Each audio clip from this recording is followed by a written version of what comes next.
Bon, je me force à refaire cette vidéo corvée parce que j'ai remarqué qu'il n'y a pas assez d'insistance mise sur un point technique que j'avais pourtant exposé dans un tweet très formel, très clair, sans flou. Vous avez une propagande aujourd'hui qui essaye de dire l'islam n'est pas la seule religion qui est un crime contre l'humanité. C'est faux, c'est la seule. Je vais rappeler pourquoi c'est très très simple. Vous avez deux conditions à réunir pour être une monstruosité comme l'islam, c'est d'avoir des écrits officiels que vous prétendez venir de Dieu à la virgule près. Ça, cette condition, rien que cette condition, elle est déjà exclusive à l'islam. Mais passons, il y en a une deuxième. Si vous n'avez pas la deuxième, vous ne pouvez rien dire. Menacer et faire peur aux gens. Mais vraiment, qu'il y ait un vrai chantage, je dirais pas crédible, pire que crédible, phobique si vous voulez, qui détruit l'organisme humain. L'islam est la seule mafia qui fait ça, en menaçant les gens d'être brûlés vifs éternellement après le passage sur terre, s'ils se soumettent pas à l'islam, en promettant que tout non-musulman sera brûlé vif éternellement après le passage sur terre, et tout musulman sera dispensé, même s'il tue 150 personnes et qu'il y a un monstre, il ne fera qu'un petit passage raccourci en enfer. Voilà. Alors il y a des gens qui disent « Oh ouais, l'enfer est présent dans les autres religions ». Non, c'est faux, c'est faux. Voilà, point. C'est aussi simple que ça, c'est faux. Après, il faut prendre le temps d'analyser les textes et puis regarder comment sont les choses. Il n'y a pas un gramme d'enfer ou de paradis ou de vie extraterrestre dans la Torah, c'est-à-dire de vie d'au-delà, de considération de ce qui se passe avant la naissance ou après la mort. Donc déjà dans la Torah, il n'y a strictement rien. Donc vous pouvez ranger, il n'est pas concerné, ce bouquin n'est pas concerné. Ensuite, dans le Nouveau Testament, la notion d'enfer, elle est light. Elle est sécularisée, elle est light, elle fait peur à personne, c'est le tunnel des fantômes à la fête foraine, il y en a qui payent. C'est d'ailleurs grâce à l'absence de phobie que déclenche l'enfer, le soi-disant enfer du Nouveau Testament, que beaucoup de gens passent à côté du fait que l'islam est une maladie gravissime. Parce qu'ils se disent, puisque ça s'appelle enfer, ouais, ça va, ça doit être, c'est comparable. Non, pas du tout, pas du tout. L'islam, vous êtes un musulman, il est confronté à un chantage terrible et la plupart ne peuvent pas le résoudre. Ils ne parviennent pas à se dire je vais prendre le risque, tant pis, s'il y a une chance sur un million que l'islam soit vrai, bah tant pis pour moi, mais je vais prendre le risque de ne pas y croire. Aucun musulman arrive à faire ce processus, c'est très dur parce que une chance sur un million de brûler vif éternellement après le passage sur terre, et vu qu'il y a des dizaines et des dizaines de versets, et même des centaines en implicite du Coran qui promettent cette torture absolue et maximum après le passage sur terre, vous avez vraiment un gros travail à faire pour vous soigner. Hein, l'islam est une maladie.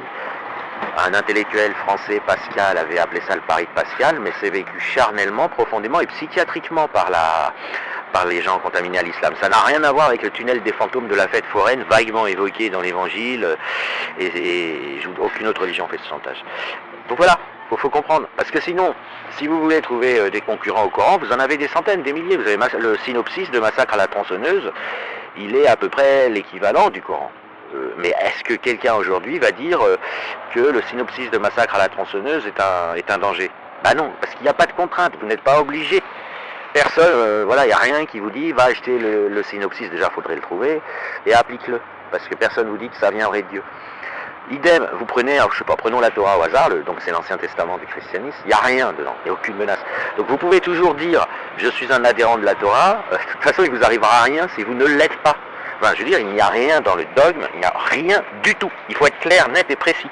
Ce qui a d'ailleurs permis d'informer les gens et que la notion de judaïsme, si vous voulez, c'est une notion religieuse sur le papier, mais ça n'a aucune importance. Vous n'êtes pas, les adeptes du judaïsme peuvent l'être les jours pairs, quand ça leur chante, etc. On est plus au niveau de tradition de type culturel. Et par ailleurs, le mot juif a une définition qui n'a absolument aucun lien avec le religieux. Si vous êtes juif, c'est seulement si vous avez une mère juive. Et les juifs, c'est comme vous et moi, sont des gens. Voilà, c'est comme être né un 14 mars. Il n'y a pas de lien avec la religion. La très grande majorité des juifs sont agnostiques, athées. Il y en a un peu des chrétiens.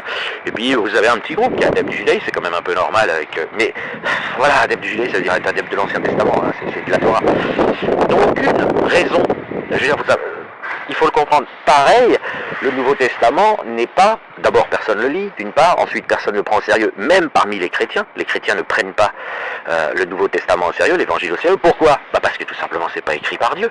Ils n'ont jamais dit que c'était écrit par Dieu, ça vient pas de Dieu. Et puis par ailleurs, il n'y a pas de chantage à l'enfer.